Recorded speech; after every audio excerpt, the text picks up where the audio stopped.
Hello friends, look what I have got it for you today.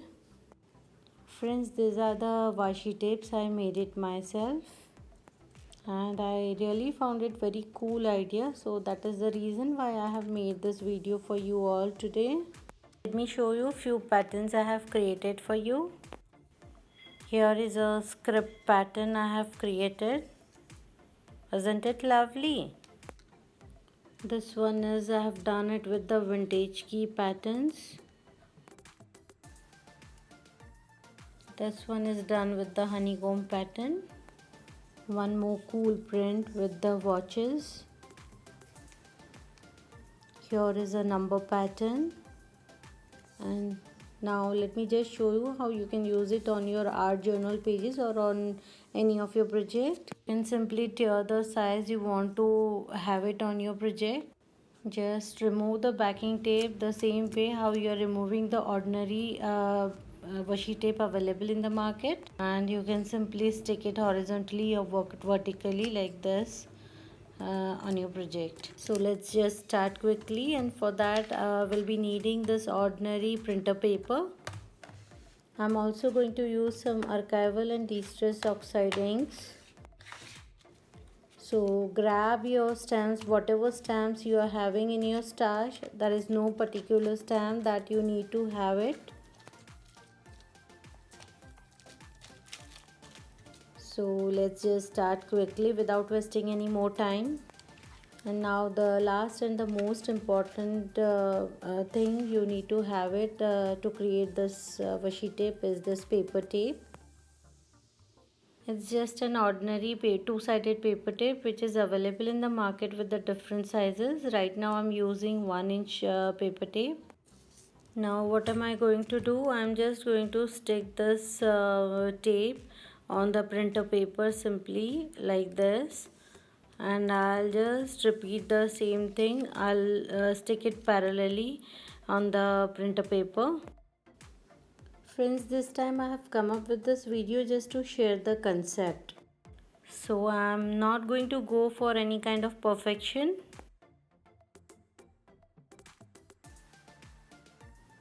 So here I've sticked paper tape to the paper all over. Just burnish it properly and it is ready to use. Just turn over the paper, and now I'm taking some of my distress oxides. As I said, I'm not going to go for any kind of perfection. I don't have anything in my mind that what are the things I'm going to do, what are the shades I'm going to take. I'm just going to apply the color whatever is coming in my mind, and I'm applying it randomly on the paper. I'm not going to blend it also properly. Now friends, let me give you a little tip on this. The more imperfectly you work with your inks and the shades, the more shabby and vintage look you will get on your this DIY washi tape. And every 1 inch I'm going to change the shade, and I'm going to play with the background. I'm not sure what are the shades and things I'm taking it right now. I'm changing the shade at 1 inches because I have taken the two-sided tape, paper tape. It is the size of 1 inch, and I'm going to cut it afterwards. And let me just finish this quickly because I know you don't want to wait for the next step. As you can see, I'm just dabbing the color. I'm taking random color and I'm dabbing it on the paper. So you don't have to be so perfect doing this. It's not that you need to dab it like this. You can also blend it, or you can just rub your blending tool on the paper. Just play with your blending tool and inks. So here I have just rubbed my blending tool. So 2 lines I have done it in that way. And now I'm taking my archival inks for stamping. As you can see, I have taken some earthen colors because I want to give a really shabby and a vintage look to my washi tapes. And let me take some polka dots first because everyone like polka dot a lot, I think. So let's just start with the polka dot. I'm simply taking the archival ink and I'm stamping it on the paper which we have already colored with the distress ink. So if you want perfect print, you can match the pattern, but this time I'm not going to go for any kind of perfection, as I said.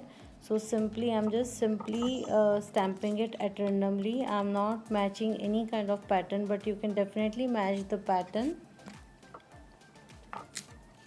And now if you think this is done, no, still few steps are there which I'll be showing you afterwards.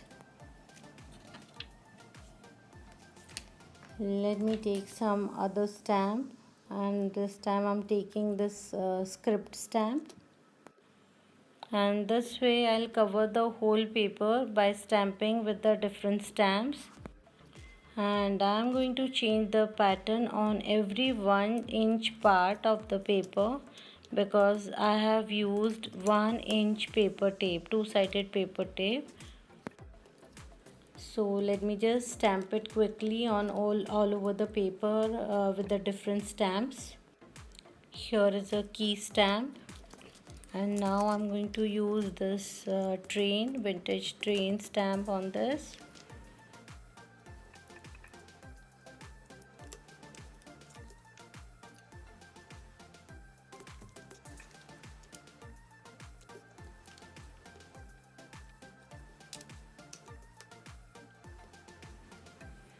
Next I'm taking this honeycomb. Friends, here I am using different shades of archival ink. Try to give variation on your stamping. Don't just take only one shade and do it. Let me take some butterfly and let me show you how to create some broad washi tapes. I have taken this archival ink for stamping, just the reason that the print will not smudge. So now friends, the stamping part is done and I'm going to cut it. And I'm cut it with the size of the two-sided paper tape which I have already sticked it at the back side of the paper. So we have almost come up to the end, but I need to share some tips with you friends. After cutting these strips, you will get white edges and still it is not giving that shabby look. I want a little dull and dirty look on this, so I'm just going to apply a shade of this vintage photo all over so that it will cover the edges also and it will give a shabby look to my washi tapes.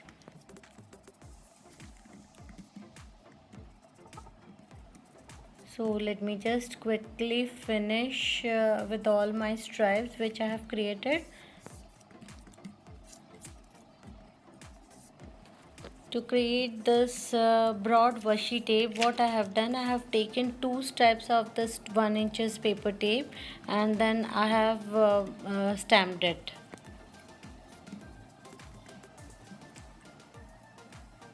So once you stamp it and color it, you can keep this as a straight strips also, but if you want to really roll it and keep it on a container or any small storage space, then you cannot roll it normally. If you roll it normally, then you will get the creases like what I have got it on this strip. So here one more tip, that you curl it with your scale or a scissors like the way we curl our curl ribbons. And now you can see how easily we can curl it without having any kind of creases. So friends, hope you have enjoyed the session and thank you so much for being there with me. Don't forget to like this video. If you really like it, do leave some love in comment section and don't forget to subscribe. Till then, bye bye friends, and see you soon with some more fun and excitement on my channel next month, as I am coming up with some collaboration and some exciting giveaways. So stay tuned.